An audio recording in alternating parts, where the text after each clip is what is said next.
Hello বন্ধুরা, এখন আমি তোমাদের কাছে যে ভিডিওটা নিয়ে এসেছি সেটা খুবই দরকারি ভিডিও। একদমই এড়িয়ে না চলে তোমরা এই ভিডিওটা পুরোপুরি দেখো। আমি বলবো না তোমাদেরকে ভিডিওটা দেখে লাইক, কমেন্ট, লাভ কিছু দাও, তবে বলবো পুরোপুরি লাস্ট পর্যন্ত ভিডিওটা দেখো। একটু বড় হলেও ভিডিওটা পুরোপুরি দেখবে, আর যত বেশি শেয়ার করতে পারবে তত বেশি মানুষের কাছে যাবে। দরকার আছে সবার জানা। আমি বাড়ির হাউসওয়াইফ।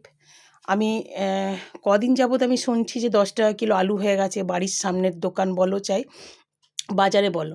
তাই আমি ভাবলাম 10 টাকা কেজি আলু, তাহলে এটাই যখন আরও 10 দিন 20 দিন পরে যখন সেই দাম অনেক বেড়ে যাবে, তাহলে এখন আমি 1 বস্তা আলু নিয়ে আসি। তো আলু 1 বস্তা তোমাদের দাদাভাইকে আনা করিয়েছিলাম।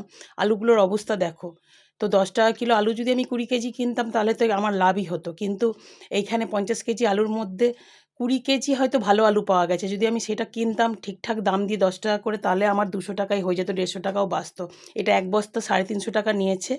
আর এই আলুর অবস্থা দেখো, এই কটাই হয়তো ভালো 20 কেজির মতো, আর বাকি আলুগুলো সবুজ আর ছোট ছোট প্রচুর আলু, যে আলুগুলো আলুর দম তাও ভাল লাগবে না। সবুজ আলু তো আমরা খাই না, শক্ত হয়।